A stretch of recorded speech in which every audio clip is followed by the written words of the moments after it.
elementary students about to become high school.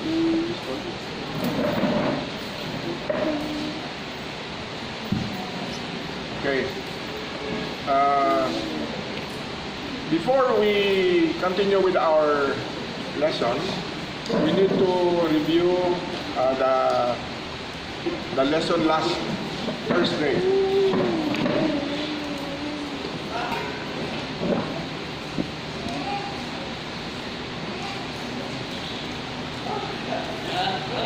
Okay, so that's the lesson they remember.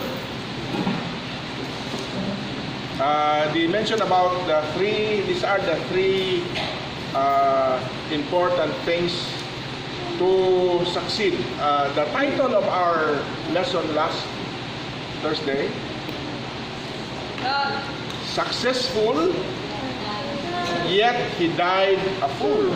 Okay, so they mentioned the three. What are these three things that makes a man successful? Yes, Bernard? Honesty, industriousness, and thriftiness. Okay, so that man who was successful have these three things. Yet, though he was successful, he died a fool. What is the reason? This morning it's again about death. But this man, he had achieved success in life because he was so honest. Honesty in that he did not want to become wealthy person by cheating, by going to the bank and rob the bank, by doing bad to people and get their money. No, he did it in the right way. He planted, right? The Lord said there was a certain man who had a fertile land, meaning he used that land. This is the method of God. If we ask from the Lord, He will not just give you money. In the case of this man, God gave him land. If you want to beg money, you want to ask money from your parents or other people, your godfather this coming December, you open your hands and please give the money.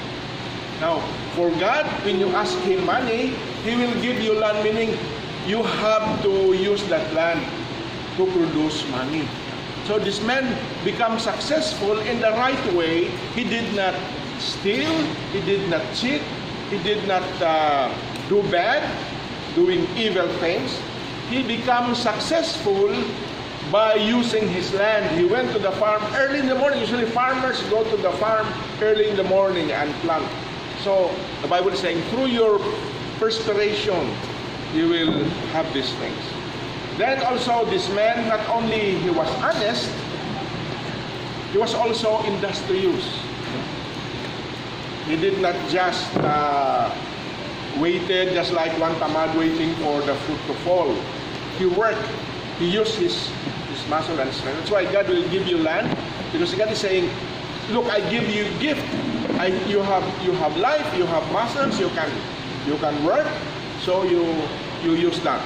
You invest that in doing a work. And then thirdly, very important I think, that when the land becomes productive that he had harvested, and then when he stored these fruits, some of the fruits has no more rooms, he did not say, never mind, anyway I have lots of food. Now this man decided to turn down the barn and build a bigger one and save it. So this man is thrifty, right? However, he died a fool because in his plan, there was no plan with God. And so while in the skit you see Caesar having success, you receive all these things. He said, "Sir, you have lots of food to eat. Be merry and drink." But God said, "You fool, tonight your soul is required of thee. You will die. Who will get these things that you have stored?" And so This is the man who is successful, but without God, he becomes a fool. Do you like that? Copy him? Copy him. Now, this is in the series of studies that we are studying about a man living without God. Okay? A man living without God. There are three things. If students, not only men, students like you or like me, old now, if you live a life without God, the Bible has a description for you. Number one, there is an absence of pricks. The Lord is in the business of pricking. He pricks people, especially His loved people, Christians. The song we had just heard, the special number of teachers. The Lord is in the business of rescuing. And one way of rescuing is to prick people. Why prick? Because in us, built in our system, if we are given the privilege, the blessing, our head pops up. Right? Students before coming here may be shy. Later on, when they learn something and become so wise, they change their attitude and they flatter themselves. God will prick so that pride in us will be inflated. So that's the business of the Lord. If we are in the Lord's side, if we love the Lord and we have the Lord in our life, God will look at you, and if you are swelling in pride, He will prick you. The example is Nebuchadnezzar. He was so proud, looking at Babylon, the whole city. Said, "Who built this city, this beautiful city?" It's me. But then God comes and then prick him and made him a wild beast. But then later on, when pride was gone and he humbled himself, he was returned into the kingdom. Number two, another thing. If the Lord is not in your life, there is absence of pricking. He will prick you. Just like I think Paul said, God said, "Paul, it is hard for you to prick, to kick against the pricks, because God is a prick." He used that so that you will be alarmed and you will know yourself you are not in the right direction, and something in us is up, poison, something in here, self, pride. God will have to prick us so that we will be just like a tire, a balloon. Inflated air is not good for you and me. We become bossy. We thought we are somebody else when our heads pops up. So I said in the beginning of our chapel time this year, said that every student coming here must be humble. God will not give us wisdom if we are that so proud. We are to be dependent upon the Lord. And then secondly, pricking. There is also the absence of pricking, the absence of stopper, the absence of restrainer. The example is, the best example is King David. King David, he was doing help to Nabal,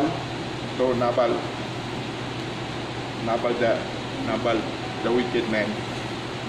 But he was not rewarded. And so David was angry. "We have been keeping your sheep in this forest. Now when it's time for you to harvest, you cannot share with us." So he gathered his men and headlong to the house of Nabal. But Abigail, along the way, God sent Abigail to stop David. That is a stopper. God is not only a pricker, He also be a stopper. Meaning, when there are evil plans we have thought, God along the way will stop you. I think you remember prophet Baha, another prophet that he designed a curse for Israel, and God stopped him. His donkey was stopped by the angel. That's God's business. Meaning it is good to have God in our life, because when you don't know that pride is inflating us, leading us to destruction, God will come like a doctor. He will inflate us so that the inflated are, and it will be good and well for you and me. Secondly, God also will stop us of the evil plans. So that, for example, in the case of David, he wanted to kill Nabal. But he doesn't know, David doesn't know that given 10 days, Nabal will die anyway. So, if he was not stopped, restrained by the Lord, David's hands will be guilty of killing wicked Nabal. So, God has to restrain us when we plan evil deeds. Do you like that? Sometimes we are Christians, due to pride in us and ambition or anything in us, there is that this in us that we plan and thought it's right, it's fine, but God along the way will stop us. And then thirdly, God is a pricker. He pricks just like the air will come out. So He will stop us from doing evil. The prayer, the model prayer says, deliver us from evil. When we are planning along the way to do evil, your foot, your steps leads to evil place, God will stop you. It's nice to have a God like that.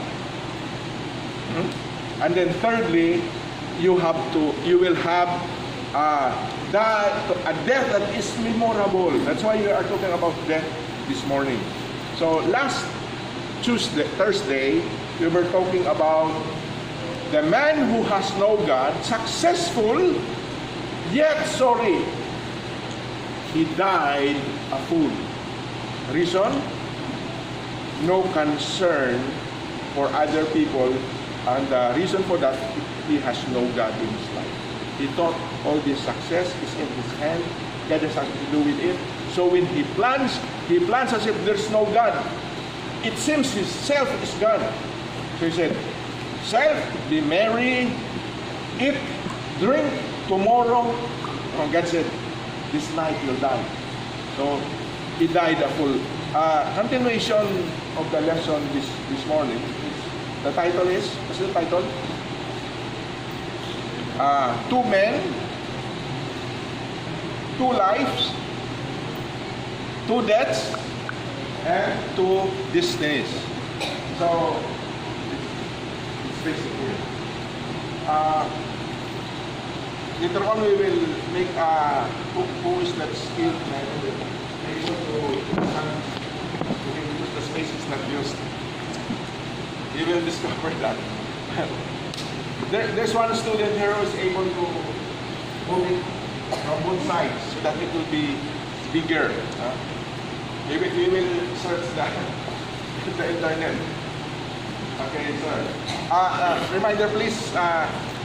Next time, we have scripture reading. Please make it big. The deaf will have their eyes looking at that small, so it's painful. Maybe the font should be about 60. Do not use 10 or 30 or 40. 40 is quite good. Wala.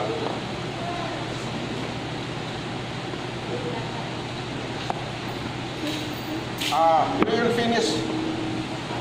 We will finish the reading of the scriptures that have been read to us. So we will go to that's the scripture reading. That began is so that we will not have a time to look at The monitor is so small. Okay, now introduction. Introduction. Now again, just like last Thursday, Jesus is the one telling the story. And what did I say? If it is Jesus telling the story, not only that you will pay attention and listen well, note that Jesus' stories are not invented stories. Do you think so? Jesus will not give us a make-believe story. Own idea, no. When Jesus is telling the story, Jesus is called the master teacher. Jesus can teach well, that the children will pay attention. I don't have that gift. Kung si Jesus dito, naka-open ang ilang eyes na more, we want more. But the truth is, when Jesus tells stories, He being a good master teacher will never invent stories or facts in the stories. All the details in the stories are true. You can carry it. You can save it. It will guide you. Other teacher, when they tell stories, they may add invention so that it will become handsome. The stories will become beautiful. Jesus will not do that. And then secondly, since this is a true story to life, then this story is the most gospel informative story. There is lots of information given to us about the salvation story. Okay, point number 1.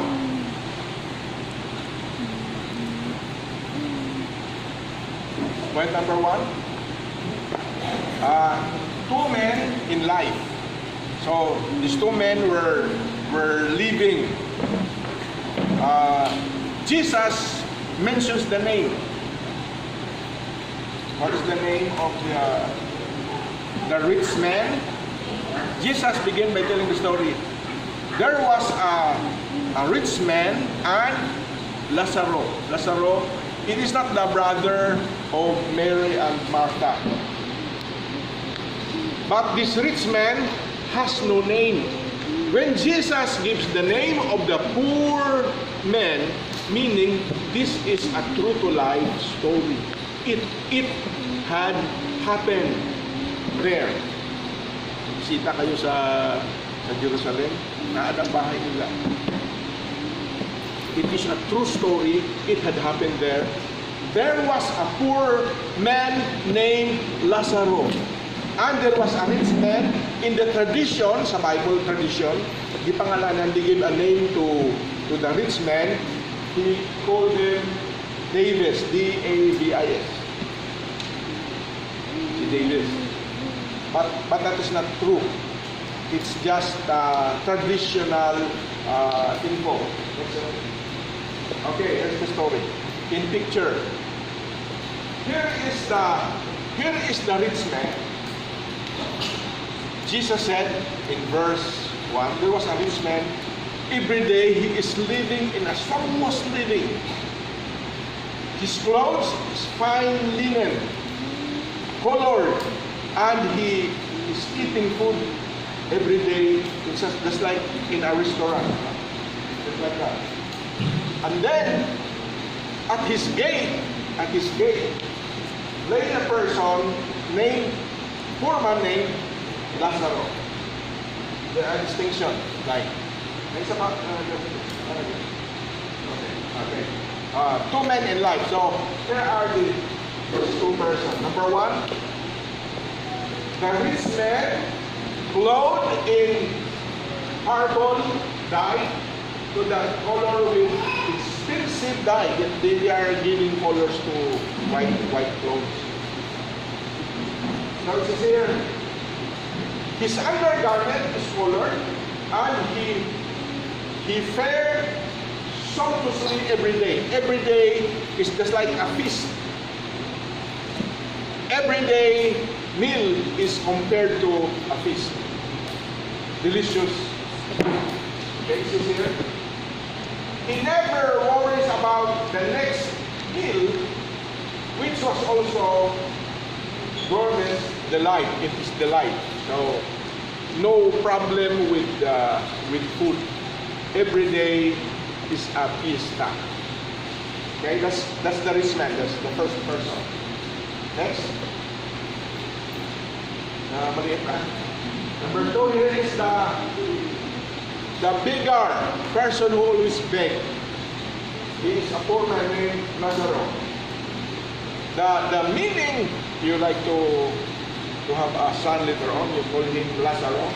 The meaning is, God is my help. At that time, did God help him? Yes. Maybe he is on the test and trial. But it says here, he laid at the rich man's house, and he was full of sores. Lots of wound.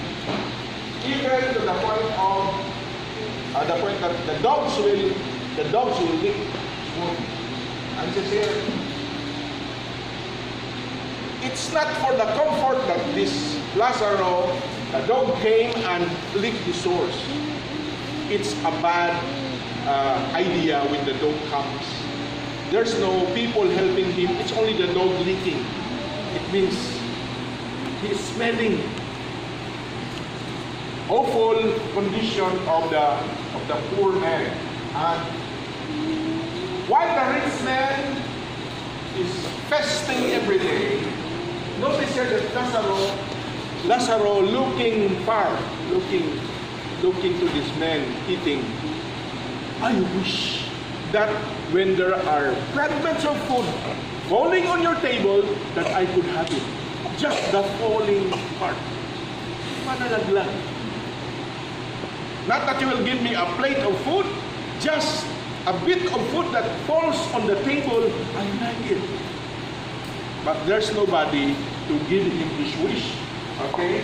That is here. There was no indication that he received that wish. Going back to number 3, it is here. The rich man is not guilty of anything other than self-indulgence. So what is the fault of this rich man? He did not commit bad. His sin is the sin of omission. He did not do it. He saw Lazarus suffering. He saw Lazarus hungry while he was feasting food. He did not give him, so that is self-indulgence. And that's, for them, that's fine. But it says here, the Bible does not like that. And here we will notice that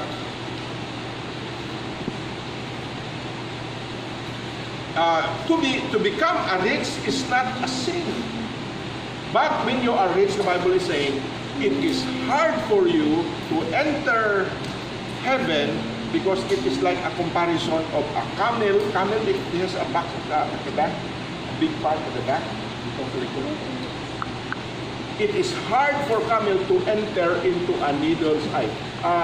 Needle's eye meaning in Jerusalem, in the wall they have a small door. Whoever enters must bow down. But the camel cannot bow down because he has something at the back. So if it is hard for camel to enter, it is the more harder for a rich man to enter the kingdom of heaven. But to become rich is not a problem. It's not a sin. When rich people love their money, like self-indulgence, in the case of a rich man, that's the problem. So that's the introduction to the rich man and the poor man named Lazarus. Point number 2. Point number 1, we are introduced to Lazarus, a poor man with sores, lying down at the gate, nobody helping, only the dog licks. Only the dog is so kind to him. Huh? But as he wished for fermented food on the table of the rich man, it would never happen. So, never was the rich man kind enough to give him food. Point number 2, the two men in debt, okay? Point number 1, two men in their life. One is enjoying food sumptuously. One is suffering with sores and hungry. Not enjoying, he is suffering. Okay, number 2, two men in debt. Here's the picture. In here, that rich man, I don't know if it's together, but just the Bible, Jesus just tell the stories that that rich man that was enjoying food, he has lots of food, yet he died. If you are hungry and poor, you will also die. If you are rich and enjoying food, you will also die. So it's the same. It says, death is a great equalizer. He will make the rich person equal to the poor. He will make the tall person equal to the short. Death will make equal the person that is stout and the person that is thin. And the person that is fat. Same. He will make the person that is handsome and the person that is ugly the same. Death is a great equalizer. And so here, equally they die. Meaning what? Money cannot prevent you. We learned the lesson that God is a stopper. But money cannot stop the person from dying.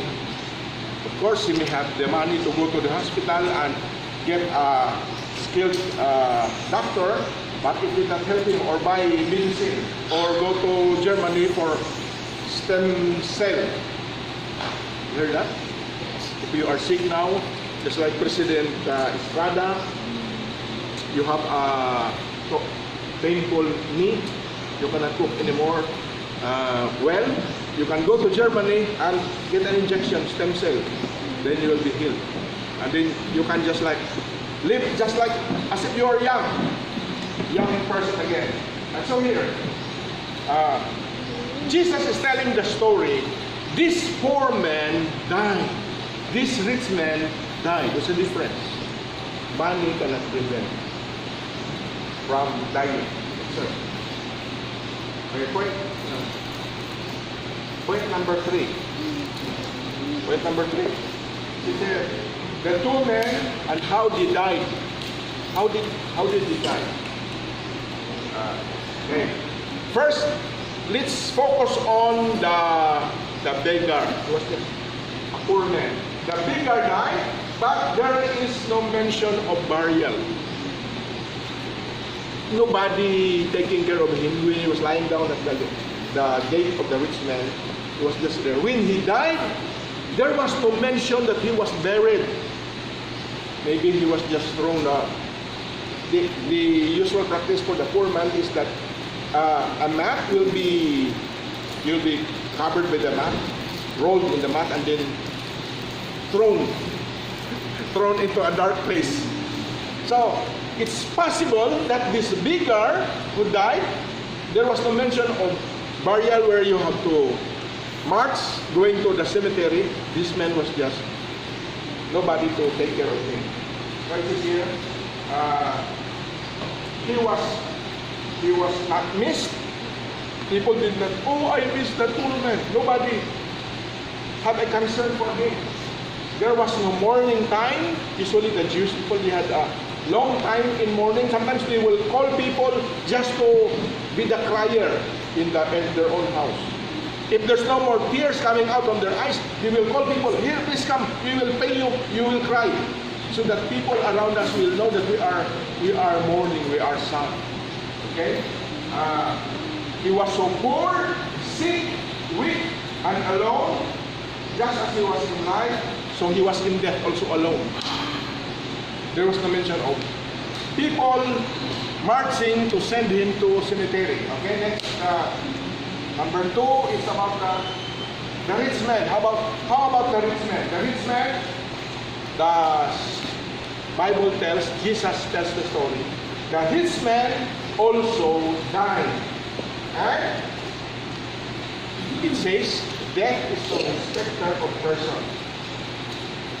Though he may have money, yet he cannot bribe death coming. The picture of death is a man with a hollow face and with a grim reaper. When he comes, you can say, here's money, please come next year. He said, no way you can bribe me. When it's time for me to meet you, you have to follow and go with me. Tell me what? This man, this rich man, he died, and there's mention of burial. You know what? There's no burial for the rich man. They have what do you call it in church? Misa Rikim, very expensive mass. You will need to pay the rest, and it will be a long ceremony. And they will recall when you were alive before, you are so a kind person. They will tell you, although you are already dead, you cannot hear. They will tell stories of your goodness. But he did not hear it when he was alive. Now that he is dead, he cannot hear it. People will say something about the goodness of this man. He said the two men after death. Okay? So when they died, here's the picture. There is also a growth consideration. When Lazarus died, no burial mentioned. The Lord or the angel of the Lord carried him into Abraham's bosom. Abraham's bosom is just a figurative of heaven, meaning it is heaven. Heaven. He was comforted when he was in life, suffering. Now when he died, and after death, he was comforted in paradise. And here's a rich man. When he died, there was ceremony, there was a special mass in the church. But he wake up in hell, Hades. So 2 men after they died, there is consciousness. Lazarus, the poor man, wake up and now he's being comforted. This rich man on earth, when he wakes up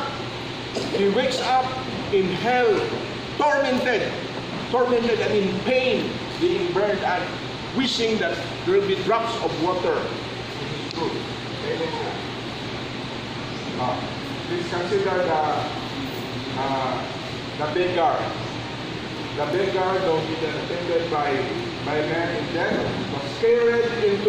was carried by the angels into Abraham's bosom.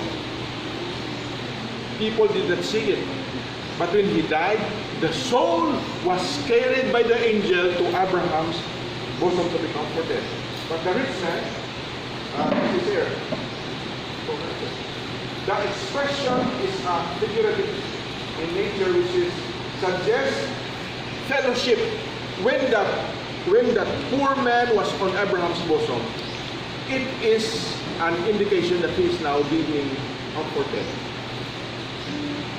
So, suggesting fellowship, he is in fellowship with the Father and enjoying together with his relatives and people or group of people. Here, in the B. When the poor man died and his spirit was carried by the angels, this refers to the spirit of the poor man. Now, okay, I said that this story is the most informative story because when the man died, the body is there. Okay, let's go back to the picture. The picture you see here is not the real body of this person, the rich and the beggar. These are the spirit. When they died, immediately their spirit went into, for the rich man, he went into hell to be tormented. The poor man, when he wake up, his spirit, he was now in Abraham's bosom. being taken care of. Comfort. So these are, we call it soul or spirit, your soul. When you die, the body will remain. It will turn into dust and dust. But your spirit will come out and will go to heaven or to hell. Okay? Here, the rich man, on the other hand, was tormented and he experienced a foretaste of fire. He was in pain and there's a sound of his teeth being grind in torment, in so much pain. He will wake up in hell. So it says here, this is the punishment. And at that time, Hades are divided into two. Hades divided into two. One is the place of comfort where Abraham was there. The other one is in hell. Later on, when Jesus went to heaven, he carried paradise to heaven. Hell remained. Okay? So that is why he says, this is the story that gives us more information about. If you want to know what happens next when you die, the information is here. Where can I find that when a man dies, the spirit comes out? It's here. And where can I find that when I die, I will be still conscious, I'll be living, I'll be seeing. I could still feel. It's your spirit. The most informative story that Jesus is telling us. And so,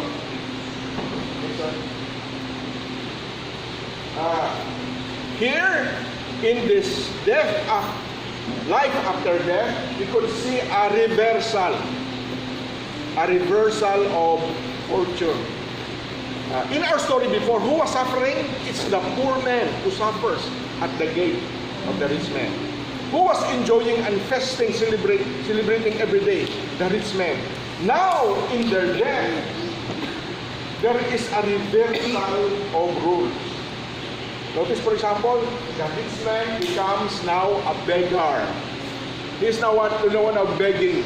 He could see afar off Abraham comforting Lazarus and said, Father Abraham, please. He's now the one begging.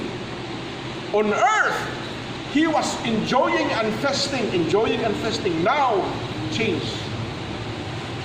His rule on earth is enjoying. Now, his rule in heaven is opposite, is reversed. So the beggar, it says here, the beggar enjoyed the true riches which fades not away. In other words, when the rich man was enjoying pleasure and comfort and festing on earth, those are fading happiness. But the poor man now enjoying an eternal joy. Now, here, the beggar, the poor man enjoyed true riches, which fades not away. The rich man on earth, he was enjoying those things, but sorry, those things will soon fade away. Now, when this beggar poor man was enjoying in heaven, these are the joys that continues on. It will never fade. Next. Conclusion. Now, did you remember the point number 1? Two men in their lives. The rich man who is enjoying and clothed in beautiful clothes, comfortable clothes, and Lazarus suffering with sores and then smelling to the dog. Two men in their death, they died. Death is a great equalizer. Two men after they died, and how they died. When the rich man died, there was a procession. There was a big mass at the church. When the poor man died, no ceremony, just thrown into a cemetery. But in their life, when they wake up, the rich man has a reversal rule now. I was enjoying on earth, now I'm suffering here. I am the one begging Father Abraham, please. But the poor man I saw on earth, suffering, now he's the one enjoying being comforted at the bosom of Father Abraham. A reversal of fortune. Okay, see here. Now, conclusion. As I said, this is the most informative story. So here's the conclusion. 3 things death does not destroy. Here are the 3 things that death does not destroy. Number 1, death does not destroy consciousness. There are people, when they are prostrated here on earth, thought of killing themselves and committing a suicide, because thinking that after they die, there will be no more pain, there will be conscious again of what's happening here. Sorry. After death, there is consciousness. Meaning, death will never destroy your consciousness of pain and memory and bad things that you have done. Okay? True is not true. It's true. Both the rich and the poor were conscious. The poor suffering here, when he wakes up, he was conscious. I'm now comforted. It's heaven. The rich man, when he wakes up conscious, I'm in pain and being tormented by fire. Both men knew exactly what was around them. It's not a dream, they are conscious. Is this for real? Real. It's for real. This is the death. This is a blow to the death, theory of soul sleep. There's a religion that says, I think it's the group of religion that says that when you die, you will sleep. So when you sleep, you will never anymore feel something else. You will forget everything. Sorry. It's not true. When you die, your soul will get out, will go to either hell or heaven, and will be conscious in pain and in torments or in happiness. Both. It's not only in pain, also in happiness. Will you be conscious? Lazarus was conscious. I am comforted here, sitting at Abraham's bosom. The rich man was conscious. I am in pain. So, death will never destroy consciousness of man. Number 2, death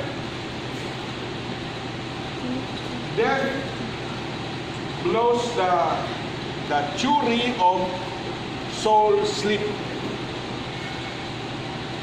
Okay.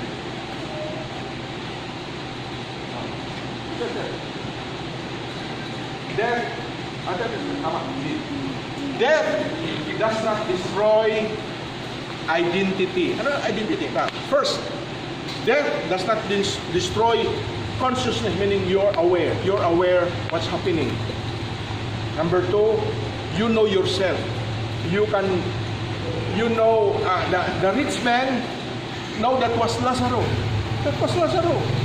Lazarus, look at the rich man. That's the rich man. So there is identity. Maybe the face is glowing, but identify that that man was suffering before. He is the poor man named Lazarus. He may be looking shiny, but you can identify his face. Oh, that man, I know that man. Identity is not destroyed in death. The poor man identifies the rich man.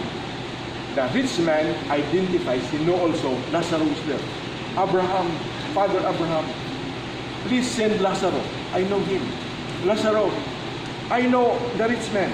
So, death will never destroy the person's identity. Yes, sir.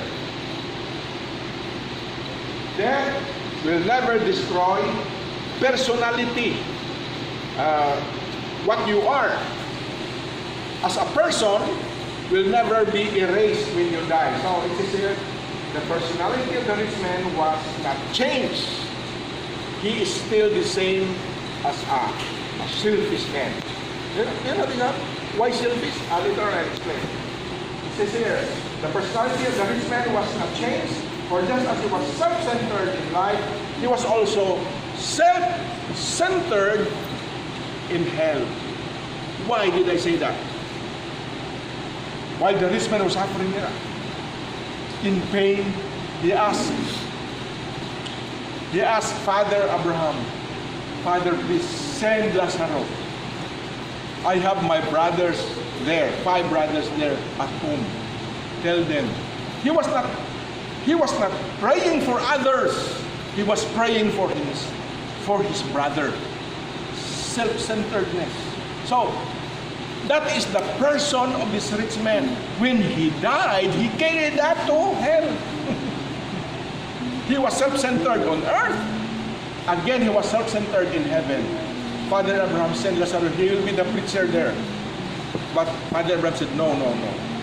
There's Moses there. Let them hear him. There are prophets and preachers there. Let them hear them. Never will Lazarus come. Or they might run away. For example, the rich man wishes that Lazarus will become a preacher. And so the people, when Lazarus comes to preach to them, will run away. I know you were dead. Why are you here? Oh, I was asked by Father Abraham to come back, as requested by your brother, self-centered brother. So the personality was not changed. Next one. Death, letter C. Death does not destroy memory. This is the series of lessons we are studying. Say that if a man has no God, you have no preacher. If a man has no God, you have no stopper. Stop you from evil. If a man has no God, you will have no good memory in death. When you die, you will just remember bad memories. The good memories that will make you happy and cherish. You want to dwell on those good memories is God. No good memories to cherish. Death does not destroy memories that are bad. What happened? The rich man remembers. Yes, I remember. On earth, I was enjoying and I saw Lazarus suffering. He remembers that. And that hurts his conscience and guilty feeling. He harbored that guilt. I remember that moment. On earth, when I was enjoying, dressed on a pompous clothes, dressed in colored fine linen, I saw Lazarus almost naked and empty, and suffering with sores and hungry. And I saw that he remembers that. And that adds up to his pain. When death will not destroy bad memories, it increases your guilt and suffering.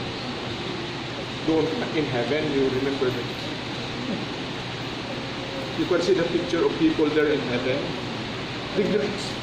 Regrets, I have a few. Not only few, many regrets.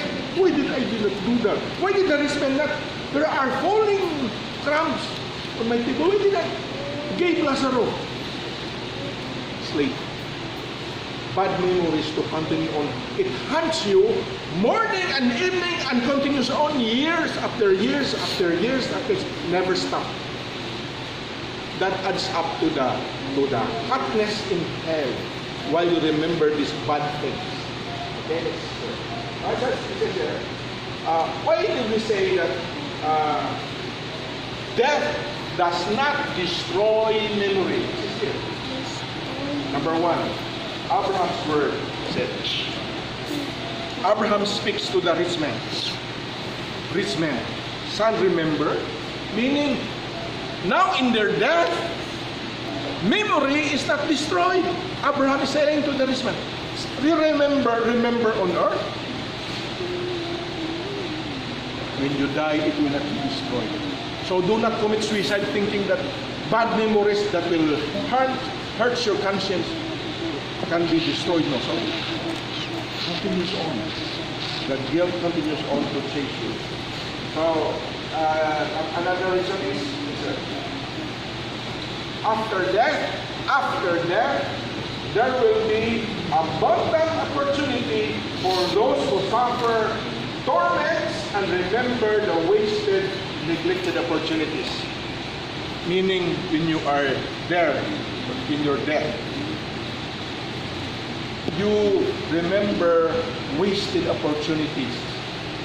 And there are abundant opportunities for those who suffer to remember these things. So I said, it continues on. Your conscience, your guilt will be continuing on remembering those things. I want to get out of this remembrance. Sorry, you cannot get out. Remembering these things will continue on. And as you are like a prison man, cannot get out of the shell of remembrance. Shell of remembrance. Next. Number 3, that memory has a power. Do you believe that?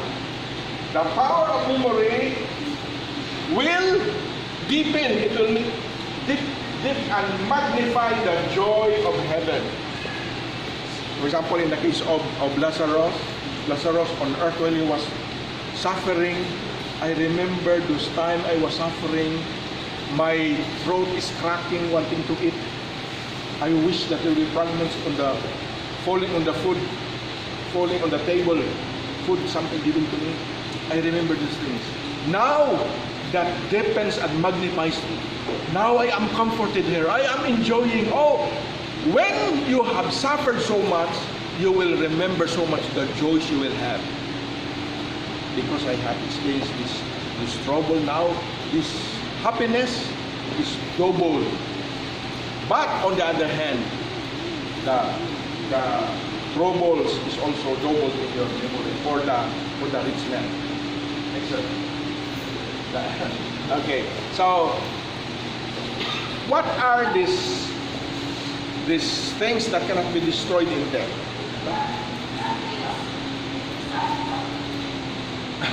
Rich man. Yes. Oh, nakakinig. Very, very attentive. Your memory is not destroyed. Your personality, your face, your identity that you are is not destroyed. Who you are, if you are selfish on earth, selfish still in heaven. Not until when you are the sons of God, that while here on earth, He will reconstruct you.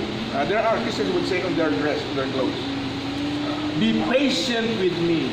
I am under construction.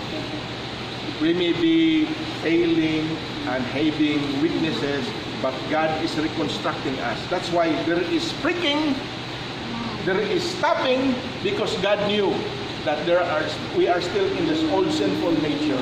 God is reconstructing us. So death will never give us a good or a change of memory. That was Jesus' story. Do you read that? 2 men who live here on earth, a big difference. Poor and rich, enjoying and suffering. But when they die, equal. Though in the death of the rich man there was ceremony and marching and people joining in their sadness, the poor man died and was just thrown away. Yet his soul has that angels carrying him to Abraham's bosom. But in the chains of reversal, if you have God in your life, how do you know that this rich man has no God? There was no mention of God. Knowing that he doesn't have concern or doesn't take care of the people. He doesn't mind falling crumbs. Give it rather than give it to the poor man. That is a sign, meaning your heart has no God. It's like the story I told you before of a poor child begging on the restaurant. Every day he has no house, no father and mother. What he has are just groups of people asking. And so when he saw the rich man eating, this boy come near to the